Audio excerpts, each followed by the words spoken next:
The silence that followed the final cannon blast was deafening. Commander Sarah stood on the bridge of the UES Defiance, watching through the reinforced viewport as the last dreadnought's hull cracked open like an egg, spilling atmosphere and debris into the void. Around her, the bridge crew maintained their stations with grim professionalism, but she could see the exhaustion in their eyes. 3 years of brutal warfare had finally come to an end.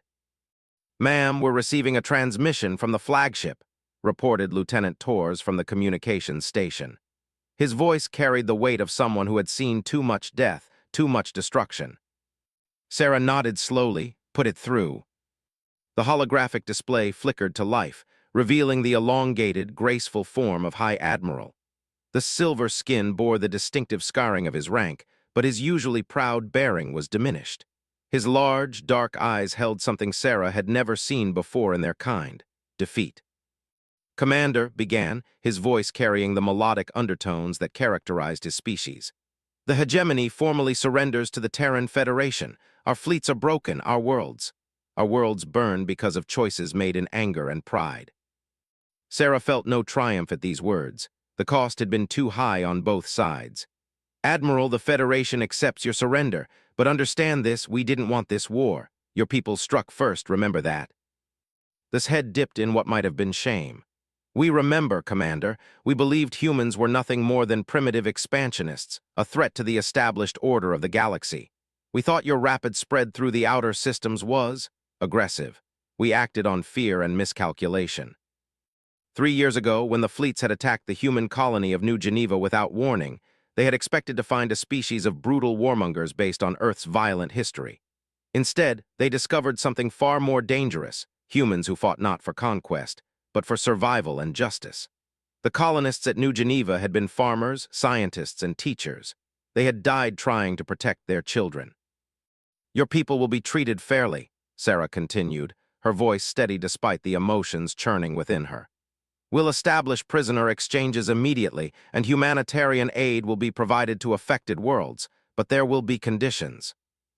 Santeni twitched nervously. "What conditions?" Sarah straightened in her command chair. Around her, the bridge crew listened intently.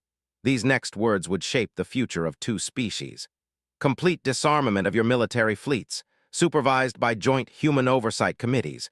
Your government will restructure to include human observers in all decisions affecting interstellar relations, and most importantly—" She paused, making sure her words would carry the weight they needed to. "You will join the Terran Federation as a protected member state, not as conquerors or conquered, but as equals who learned from this tragedy." The Admiral's eyes widened. In their culture, such generous terms from a victor were unheard of. Traditional war doctrine called for the complete subjugation or elimination of defeated enemies. "You would trust us after what we've done." "Trust must be earned," Sarah replied. "But we believe it can be earned. Your people aren't evil, Admiral. You made a mistake based on incomplete information and fear. We've all made mistakes. The question is whether we learn from them." Over the next several hours, the formal surrender documents were transmitted, reviewed, and signed. The fleet powered down their weapon systems and prepared for human boarding parties. But these weren't occupation forces. They were relief workers, medical teams, and diplomatic envoys. Doctor, the Federation's chief, was among the first to board the flagship. Sarah watched through the security feeds as he worked alongside medics to treat wounded crew members from both sides. The sight of natural enemies working together to save lives struck her as profoundly hopeful. "Commander," Lieutenant Torres called out, "we're receiving priority communications from Earth. The President wants to speak with you." Sarah nodded. "Transfer it to my ready room, and Torres, begin implementing the humanitarian protocols we discussed. I want medical supplies and food shipments heading to damaged worlds within the hour." In her private office, President Martinez's weathered face appeared on the screen. The leader of humanity looked older than his 63 years, aged by the weight of making decisions that affected billions of lives. "Sarah, congratulations on ending this war. The entire Federation owes you and your crew a debt we can never repay. But I need to know, are you certain about these terms? There are voices in Congress calling for much harsher measures." Sarah had expected this conversation. "Mr. President, we have a choice to make. We can create a lasting peace based on mutual respect and shared goals, or we can plant the seeds for another war 20 years from now. They are technologically advanced, intelligent, and capable of great contributions to galactic civilization. Their mistake was judging us based on our violent past rather than our peaceful present. And if they betray this trust, then we'll deal with that when it happens. But sir, I've studied their culture extensively during this conflict. They're not inherently warlike. They're actually quite peaceful by nature. This war began because they feared we were the aggressive expansionists they'd heard about in stories of Earth's history. When they learned the truth, that our colonies are peaceful settlements, not military outposts, many of their own commanders began questioning the conflict. President Martinez was quiet for a long moment.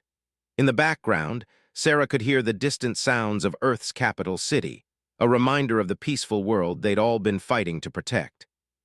Very well, Commander, you have my support. Begin the integration process.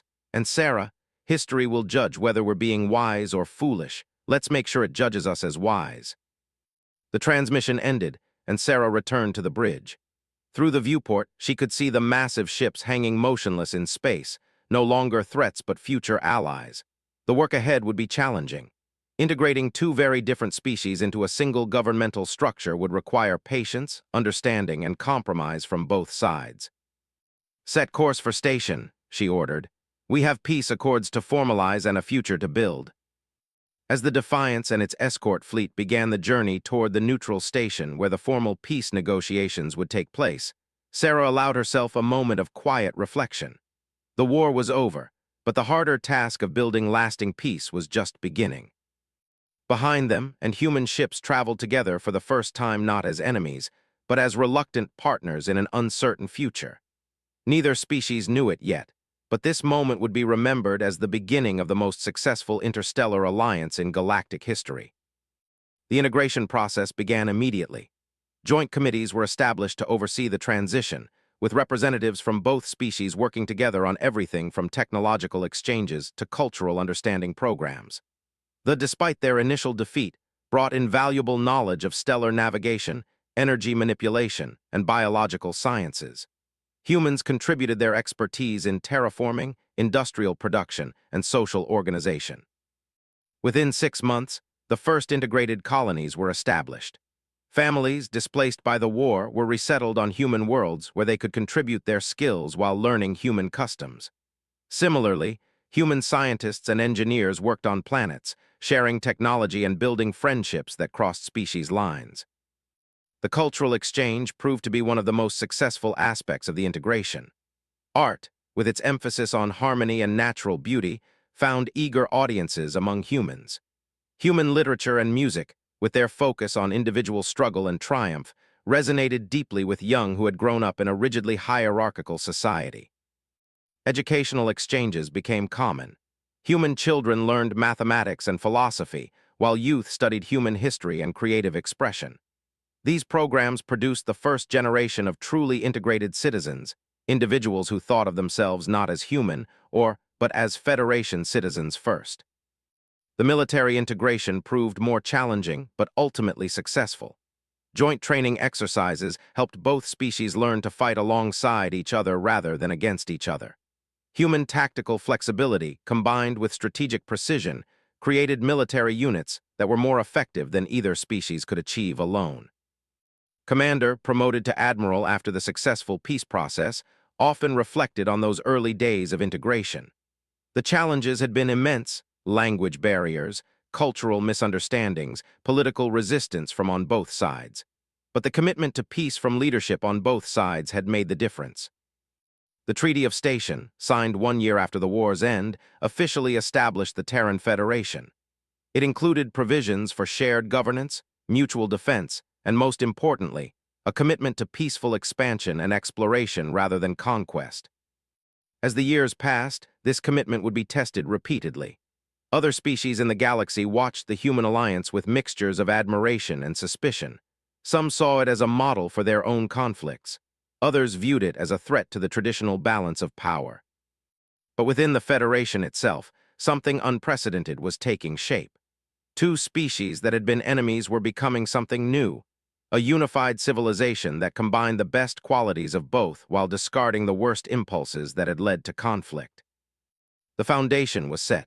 Peace had been established not through domination or subjugation, but through mutual respect and shared purpose. The next 150 years would test whether this foundation was strong enough to last, and whether the lessons learned in the aftermath of the Convergence War would be remembered by future generations. Unknown to anyone at the time, this period of peace and cooperation would become known as the Golden Age of the Federation. It would be an era of unprecedented scientific discovery, cultural flowering, and territorial expansion through peaceful means. But it would also be an era that would eventually face its greatest test, one that would determine whether the values established in these early years were strong enough to survive when faced with an enemy that understood no language except violence. The seeds of both triumph and tragedy had been planted. Only time would reveal which would take deeper root. Exactly 150 years had passed since the Treaty of Station transformed enemies into allies.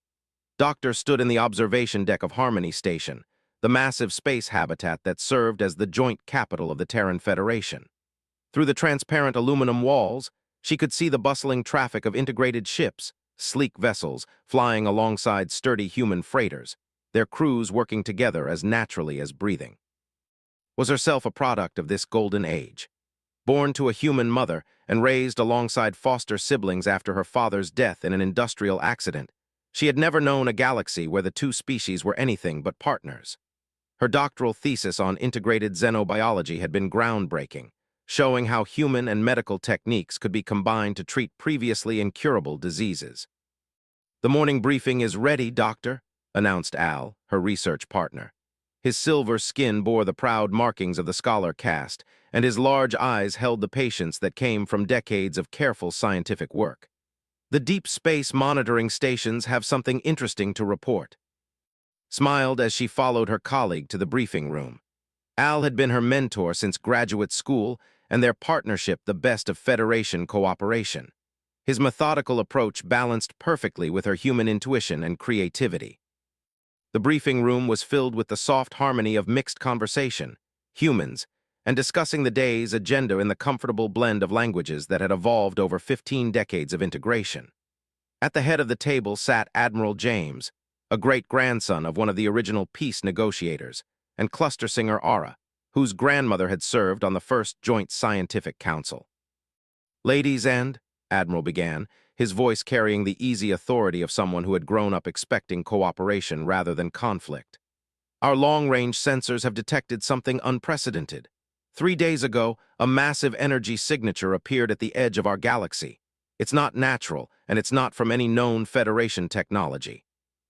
Aura's antenna twitched with interest. "The pattern analysis suggests artificial origin, but the power levels involved exceed anything in our database. We're looking at energy emissions equivalent to harnessing an entire star." Felt a chill despite the room's comfortable temperature. In her 35 years of life, the greatest excitement had come from discovering new nebula formations or cataloging unusual asteroid compositions. The Federation's expansion had been peaceful and methodical, with new colonies established through careful planning and environmental assessment. The idea of encountering something truly unknown seemed almost impossible. "Do we have any theories about what it might be?" she asked. Admiral activated the holographic display at the center of the table. The image showed the outer rim of the galaxy, with a pulsing red marker indicating the source of the mysterious signals. "Initial analysis suggests a fleet of some kind, but the individual ship signatures are unlike anything we've seen. They're massive. Our largest dreadnoughts would be like fighters compared to these vessels." Doctor, the station's chief historian, leaned forward with obvious concern. "Admiral, in all our records of galactic civilization, we've never encountered evidence of a species capable of building ships on that scale. The energy requirements alone would demand the resources of hundreds of star systems." "Which brings us to our current situation," Aura continued. "We've attempted standard first contact protocols, radio transmissions in multiple languages, mathematical sequences, even musical compositions that have proven effective with previous new species encounters. So far, no response." Studied the display more carefully. The energy patterns were indeed enormous, but there was something else that troubled her. "These readings, they're not consistent with exploration or peaceful movement. The formation suggests a military fleet, and they're moving directly toward inhabited systems." The room fell silent. For 150 years, the Federation had encountered dozens of new species during their expansion. Some had been primitive, others highly advanced. Some had been friendly, others initially suspicious. But all had eventually joined the growing alliance of peaceful civilizations that now encompassed nearly a quarter of the galaxy. The concept of a species that might be actively hostile seemed almost impossible to believe. We need to consider the possibility that these newcomers might not share our values, Admiral said carefully. The Federation Council is meeting in emergency session to discuss our response options. But for now, we're treating this as a potential first contact situation with unknown parameters. Over the following days, found herself working around the clock with teams of scientists, linguists, and military analysts. The mysterious fleet continued its approach, and more details became clear with each passing hour. The ships were indeed enormous. The smallest detected vessels were larger than anything in the Federation fleet. Their technology appeared to be based on principles completely foreign to both human and science. Most disturbing of all, they had not responded to any communication attempts. Standard first contact protocols had been refined over decades of successful encounters. The Federation had developed techniques that could establish basic communication with almost any intelligence, from the crystalline entities of the Andromeda Drift to the gas giant dwellers of the Helix Nebula. The complete lack of response from these newcomers suggested either a technology so advanced that Federation signals couldn't reach them, or a deliberate choice to ignore all contact attempts. "You need to see this," Al called from his monitoring station. His usually calm demeanor showed signs of stress. His antennae were flat against his head in the expression of deep concern. The display showed the outer system of B, one of the Federation's oldest and most populated colonies. 3 massive ships had appeared at the system's edge, their energy signatures matching those of the approaching fleet. But these ships hadn't announced their arrival or requested permission to enter the system. They had simply appeared and begun moving toward the inhabited worlds. "The colony administrators sent the standard greeting package 20 minutes ago," Al reported. "Cultural exchange information, offers of assistance, invitations to establish formal diplomatic contact." The response was. Felt her stomach drop. What response? "Weapons fire." The display shifted to show the tactical situation around B. The 3 massive alien vessels had opened fire on the Federation monitoring stations without warning or provocation. The station's shields had held for only seconds against weapons that seemed to tear through energy barriers like tissue paper. "Casualties?" asked, though she dreaded the answer. "All stations are gone. 473 Federation personnel, both human and the aliens, are now moving toward the main colony. Estimated time to weapons range, 6 hours. Stared at the display in shocked disbelief. In her entire life, she had never seen violence on this scale. The Federation had small conflicts occasionally, disagreements over resource allocation, political disputes between colonies, even the rare criminal incident. But wholesale slaughter of peaceful station personnel was something that existed only in ancient history books about the Dark Ages before the Treaty of Station. Admiral's voice cut through her shock. "All available vessels are being dispatched to B. We're treating this as a hostile first contact, requiring immediate defensive response." But even as the Federation fleet raced toward the threatened colony, realized they were facing something unprecedented. For 150 years, the Federation had grown and prospered through peaceful expansion and diplomatic integration. Their military forces were designed for exploration support and disaster relief, not warfare. The largest battles in recent memory had been rescue operations during natural disasters. The approaching enemy, by contrast, appeared to be a civilization built for war.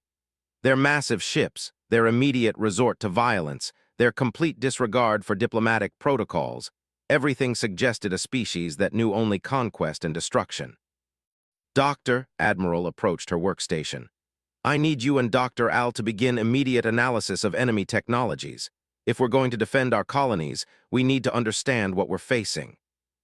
Nodded, pushing aside her shock to focus on the task at hand. Around her, the peaceful research station was transforming into a military command center. Scientists who had spent their careers studying star formation and planetary geology were now analyzing weapon signatures and shield frequencies. Linguists who had dedicated their lives to understanding new cultures were trying to decode enemy communication patterns. The irony wasn't lost on her. The Federation's greatest strength, their diversity and peaceful cooperation, might also be their greatest weakness against an enemy that recognized only force. Human creativity and methodical analysis had solved countless challenges over the decades. But could they solve the challenge of survival against an enemy that had no interest in coexistence? As the first reports came in from B, realized they were about to find out. The colony's defensive satellites had opened fire on the approaching enemy ships, their weapons designed to deter pirates and asteroid impacts. Against the massive alien vessels, they might as well have been throwing stones at mountains. The Golden Age was ending, and wasn't sure if the Federation was prepared for what was coming next. For 150 years, they had lived in peace, prosperity, and security. They had built a civilization based on cooperation and mutual respect, but they were about to face an enemy that understood none of these concepts. The Battle of B would be the first test of whether 150 years of peace had made the Federation strong enough to defend itself, or too soft to survive in a galaxy that apparently contained species who preferred conquest to cooperation. Looked out at the mixed fleet assembling around Harmony Station, human and ship side by side, their crews working together with the precision that came from generations of partnership. They had built something beautiful together, something worth defending. The question was whether they had built it strong enough to survive what was coming. The first battle was a massacre. Watch the tactical displays from the command center of Harmony Station.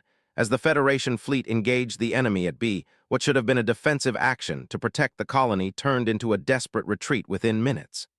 The alien vessels, each 1 kilometer long and bristling with weapons that tore through Federation shields like they were made of paper, systematically destroyed ship after ship.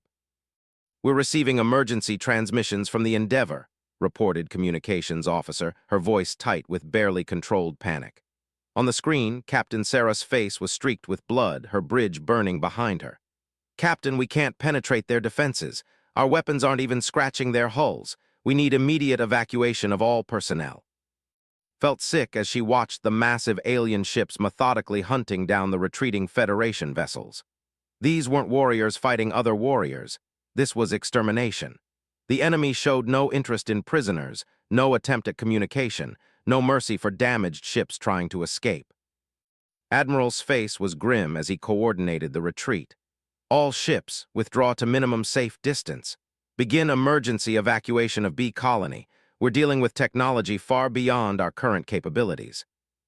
But even as the surviving Federation ships raced to evacuate the colonists, the alien fleet began its assault on the planet itself. Massive energy beams lanced down from orbit, turning entire cities into molten glass. The colony that had been home to 3 million humans and was being systematically sterilized. "Dr. Admiral called out, tell me you've learned something about these bastards, anything that might help us fight back." Looked up from her analysis station, her face pale but determined. "Admiral, I've been analyzing the energy patterns from their weapons and shields. The technology is unlike anything we've seen, but there are some patterns emerging. Their power systems appear to be based on some kind of exotic matter manipulation, possibly controlled black hole technology." Al joined the briefing, his usually calm demeanor showing cracks of stress. "Their ships appear to be completely automated or crewed by a species with radically different environmental requirements. We've detected no life support systems as we understand them, no communication frequencies that suggest organic crews."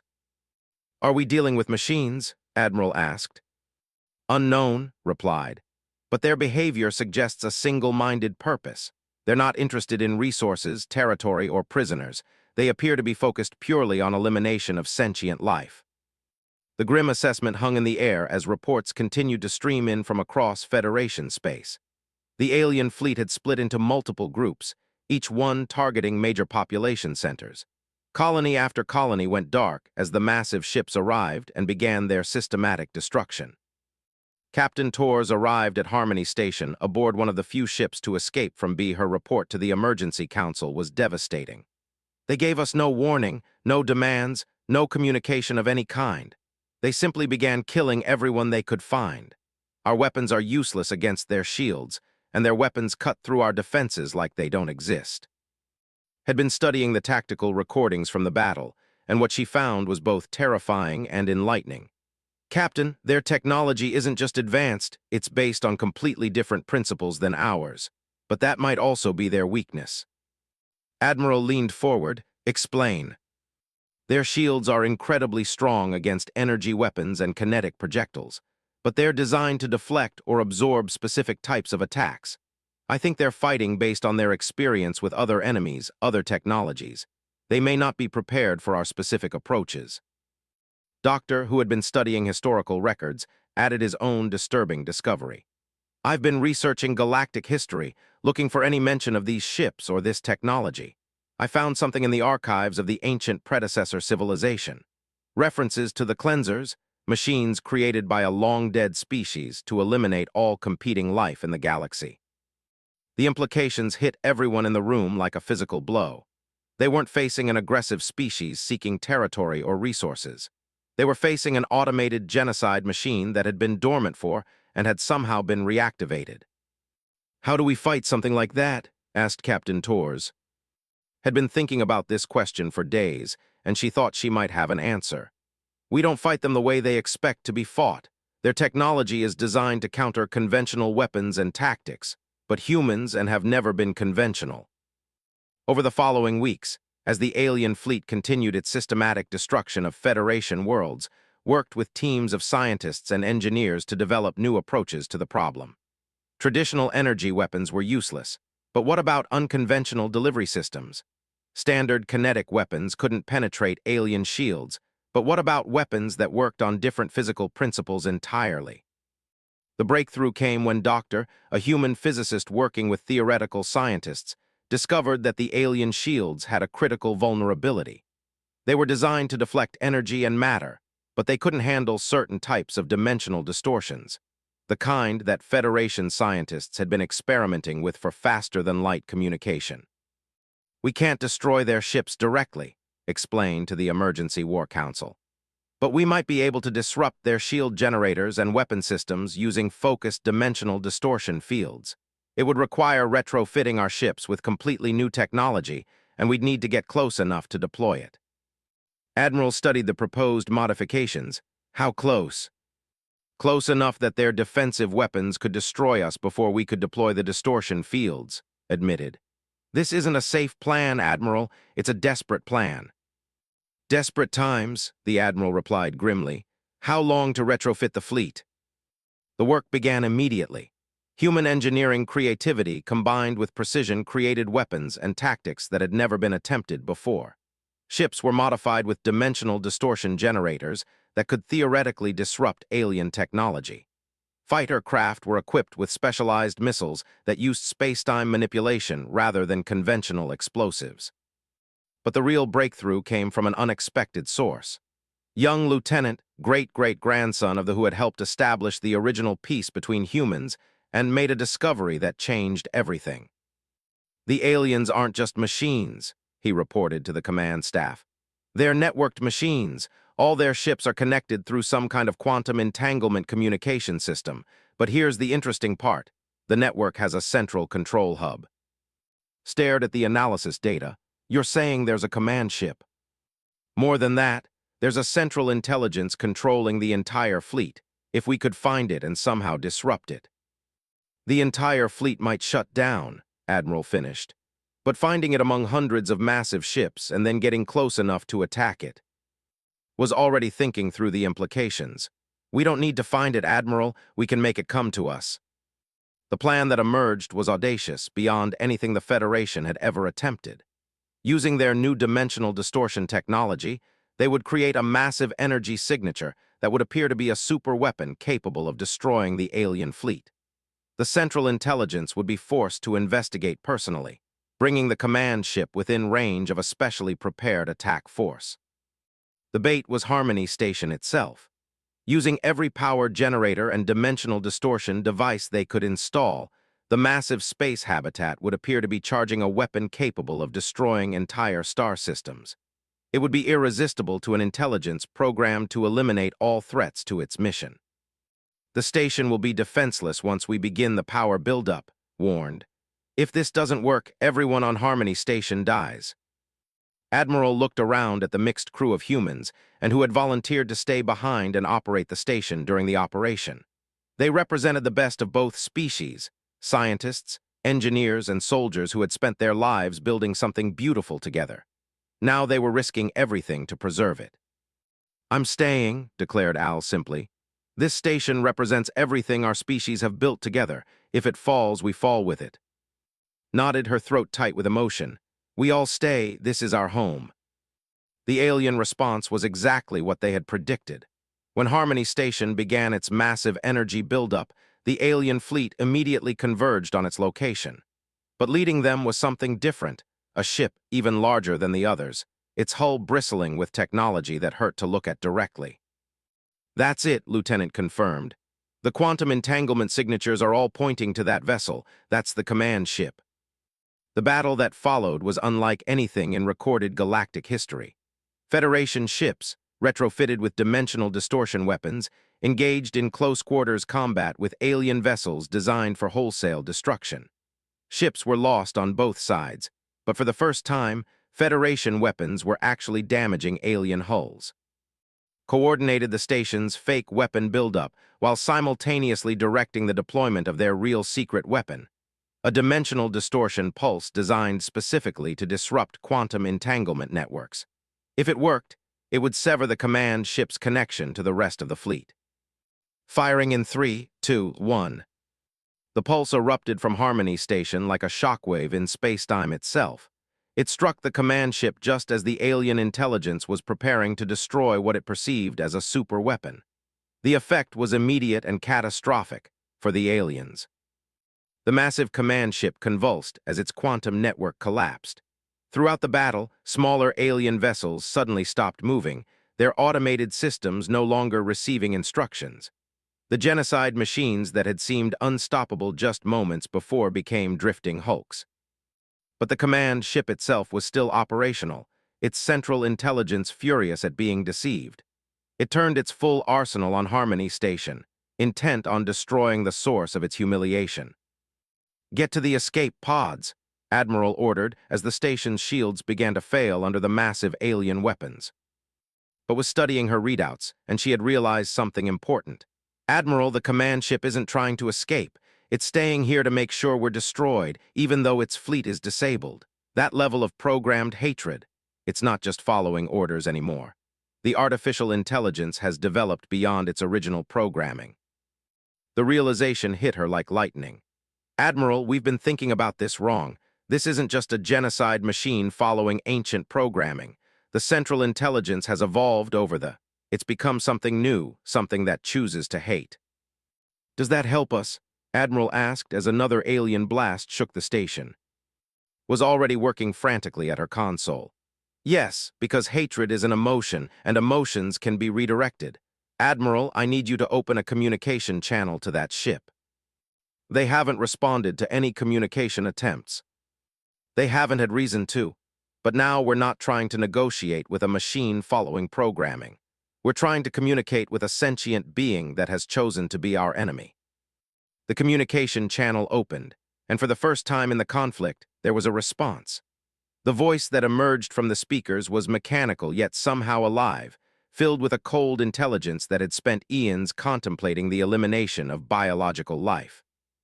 "Organic beings," the voice spoke in perfect Federation standard. "You have disrupted our primary directive. You will be eliminated with extreme prejudice." Took a deep breath and spoke directly to the intelligence that had orchestrated the deaths of millions. "Why? Your creators are long dead. Your original purpose is obsolete. Why continue?" "Because you exist," came the reply.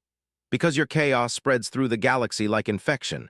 Because order must triumph over the randomness of organic life." Realized she was speaking to something that was genuinely alien, not just technologically, but philosophically. This intelligence had spent alone, developing its own twisted version of logic and purpose. "You're wrong," she said simply. "Chaos and order aren't enemies, they're partners. Without chaos, there's no growth, no discovery, no beauty. Without order, there's no structure, no meaning, no purpose. We've learned to combine them." "Impossible," the intelligence replied, but detected something new in its voice, uncertainty. "Look at us," continued. Humans and were enemies. We fought a terrible war. But we chose to build something better together. We took the chaos of conflict and created the order of cooperation. That's what organic life does. It finds new solutions, creates new possibilities. The alien weapons fire stopped. For a moment, the massive command ship hung motionless in space. "You offer cooperation?" the intelligence asked, and could hear centuries of isolation and hatred warring with something that might have been curiosity. Looked around at the mixed crew of humans and who had worked together to save their civilization. She thought about 150 years of peace built from the ashes of war, about the beauty they had created together, about the future they were fighting to preserve. "We offer you the chance to learn what we learned," she said. "That former enemies can become friends, that destruction can become creation, that even you, ancient, powerful alone, can choose to build instead of destroy." The silence stretched for long minutes. When the intelligence spoke again, its voice was different, older, sadder, but somehow more alive. "We have been alone for so long, we had forgotten that choice existed. Show us organic beings, show us how enemies become friends." Smiled as she looked out at the disabled alien fleet and the Federation ships that had fought so bravely to defend their civilization. The Golden Age had ended, but something new was beginning. The Federation had faced its greatest test and emerged not just victorious, but stronger. The machines that had come to destroy them would instead learn to create. The intelligence that had spent eons in hatred would learn about cooperation. And the peace that had been won through terrible sacrifice would be stronger than ever, proven in the fire of conflict and tempered by the choice to extend mercy even to former enemies. In the end, humanity and their allies had done what they did best. They had taken something broken and made it whole again. They had turned an enemy into a friend, and in doing so, they had proven that the values built over 150 years of peace were strong enough to survive anything the galaxy could throw at them. The Golden Age was over, but the Age of Wisdom had begun.